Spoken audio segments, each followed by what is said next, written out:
नमस्कार। आज की इस चर्चा में आपका स्वागत है। चलिए, बिना समय बर्बाद किए सीधे आज के अहम मुद्दे पर आते हैं। यूनियन बैंक ऑफ इंडिया ने अपने 2026 अप्रेंटिसशिप प्रोग्राम का ऑफिशियल नोटिफिकेशन जारी कर दिया है। बैंकिंग सेक्टर में अपना करियर शुरू करने का सपना देखने वालों के लिए सच कहूं तो ये एक ऐसा मौका है जिसका बहुत बेसब्री से इंतजार हो रहा था। और जानते हैं, इसमें सबसे दिलचस्प बात क्या है? इस मौके का स्केल। पूरे भारत में कुल 1865 सीटें खाली हैं। जरा सोचिए, ये एक बहुत बड़ा नंबर है और बैंकिंग सिस्टम को अंदर से समझने और प्रैक्टिकल एक्सपीरियंस लेने के लिए ये एक शानदार शुरुआत हो सकती है। अब इससे पहले कि हम आगे बढ़ें, मैं साफ कर दूं कि हम हवा में बातें नहीं कर रहे हैं।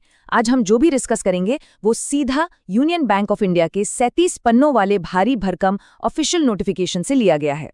चूंकि एक सरकारी अंडरटेकिंग का डॉक्यूमेंट है, तो आप निश्चिंत रह सकते हैं कि हर एक डिटेल बिल्कुल सटीक और नियमों के दायरे में है। तो आज की इस चर्चा का फ्लो कुछ ऐसा रहेगा।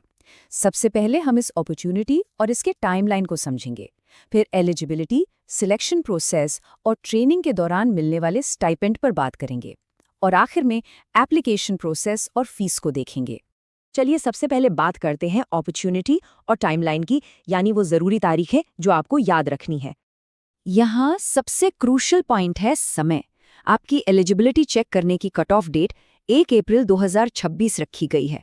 रजिस्ट्रेशंस 29 अप्रैल को खुलेंगे और सिर्फ 19 मई तक ही चलेंगे। मतलब अप्लाई करने की विंडो काफ़ी छोटी है। और इसके तुरंत बाद मई या जून में ऑनलाइन एग्जाम भी हो जाएंगे। तो अगर आप इसके लिए सीरियस हैं तो आपको बहुत तेज़ी से एक्शन लेना होगा। अब आते हैं हमारे दूसरे सेक्शन पर, एलिजिबिलिटी और रिक्वायरमेंट्स। आखिर इसके लिए अप्लाई कौन कर सकता है? बेसिक एजुकेशन की बात करें तो आपके पास किसी भी मान्यता प्राप्त यूनिवर्सिटी से ग्रेजुएशन की डिग्री होनी चाहिए और आपका रिजल्ट 1 अप्रैल 2026 से पहले आ चुका होना चाहिए। लेकिन यहाँ एक बहुत सख्त रूल है जिस पर ध्यान देना जरूरी है। आपकी ग्रेजुएशन 1 अप्रैल 2022 से पहले की नहीं होनी चाहिए, यानी केवल पिछले 4 सालों के ग्रेजुएट्स ही इसके लिए एलिजिबल हैं। साथ ही आपने पहले कोई अप्रेंटिसशिप ना की हो और आपके पास 1 साल से ज्यादा का जॉब एक्सपीरियंस भी नहीं होना चाहिए। एज लिमिट को देखें तो 1 अप्रैल 2026 के हिसाब से आपकी उम्र 20 से 28 साल के बीच होनी चाहिए।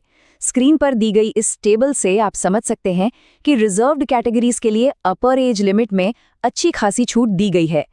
एससी और एसटी कैटेगरी के लिए 5 साल, नॉन क्रीमी लेयर ओबीसी के लिए 3 साल और दिव्यांग उम्मीदवारों के लिए उनकी स्पेसिफिक कैटेगरी के हिसाब से 10 से 15 साल तक का रिलैक्सेशन मौजूद है। एक और ज़रूरी पॉइंट ईडब्ल्यूएस यानी इकोनॉमिकली वीकर सेक्शंस के लिए है। अगर किसी परिवार के पास 5 एकड़ या उससे ज़्यादा एग्रीकल्चरल ज़मीन है या फिर 1000 स्क्वायर फीट या उससे बड़ा रेजिडेंशियल फ्लैट है, तो दुर्भाग्य से वो इस कैटेगरी का फ़ायदा नहीं उठा पाएंगे। ये रूल बिल्कुल क्लियर कट है। चलिए अब आगे बढ़ते हैं तीसरे अहम हिस्से पर, सिलेक्शन प्रोसेस। इस ऑनलाइन एग्जाम में आखिर क्या क्या आएगा? एग्जाम पैटर्न की बात करें तो ये कुल 5 हिस्सों में बटा है। जनरल और financial awareness, general English, quant और रीजनिंग, कंप्यूटर नॉलेज और यूनियन बैंक के प्रोडक्ट्स की जानकारी।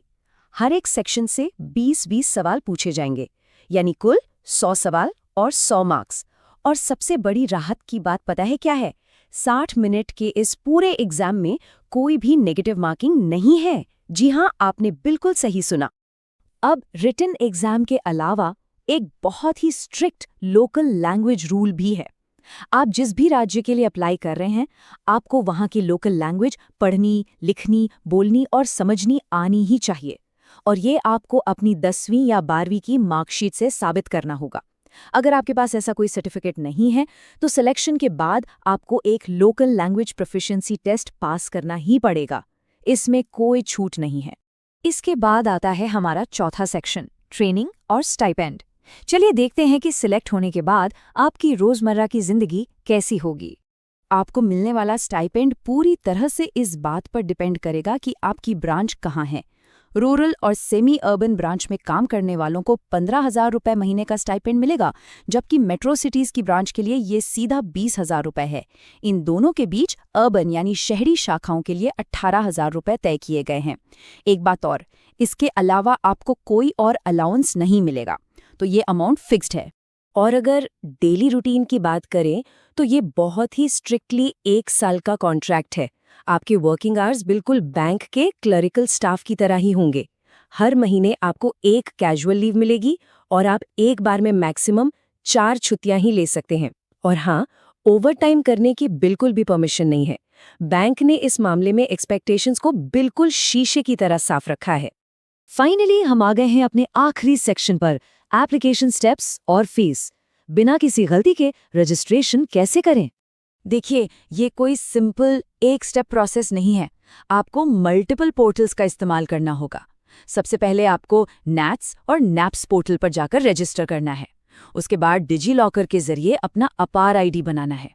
ये सब करने के बाद ही आप बीएफएसआई एसएससी पोर्टल पर ऑनलाइन अप्लाई कर पाएंगे। और हाँ, नैप्स कोड और नैट्स एनरोलमेंट आईडी को कहीं लिखकर सुरक्षित रख लीजिएगा, क्योंकि फाइनल फॉर्म सबमिट करते वक्त इनकी बहुत ज़रूरत पड़ेगी। और आपका आखिरी स्टेप होगा एग्जाम फीस का पेमेंट, जिसमें 18% जीएसटी पहले से ही जुड़ा हुआ है। जनरल और ओबीसी कैटेगरी के मेल कैंडिडेट्स के लिए ये फीस 944 रुपए है, जबकि इन्हीं कैटेगरीज की फीमेल कैंडिडेट्स के लिए ये 708 रुपए है। वहीं एससी, एसटी, दिव्यांग और ट्रांसजेंडर कैंडिडेट्स के लिए फीस काफ़ी कम है, जो कि 236 रुपए तय की गई है। आज के इस चर्चा को खत्म करने से पहले नोटिफिकेशन की एक बहुत ही इम्पॉर्टेंट लाइन पर ध्यान देना जरूरी है। बैंक ने साफ साफ लिखा है कि ये अप्रेंटिसशिप बैंक में कोई पक्की नौकरी नहीं है। ये सिर्फ एक ऑन जॉब ट्रेनिंग है, ताकि आप प्रैक्टिकल एक्सपीरियंस ले सकें और फ्यूचर के लिए अपनी एम्प्लॉयबिलिटी बढ़ा सकें। तो इसे एक लर्निंग अपॉर्चुनिटी की तरह ही देखिएगा, किसी परमानेंट जॉब की गारंटी की तरह नहीं।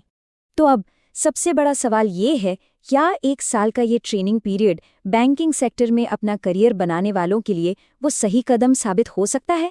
इतने बड़े मौके को देखते हुए ये बहुत ज़रूरी है कि आप सारे फैक्ट्स को समझें और 19 मई की उस सख्त डेडलाइन से पहले एक सही और सोच समझकर फैसला लें। आज की इस चर्चा में मेरे साथ जुड़ने के लिए बहुत बहुत शुक्रिया।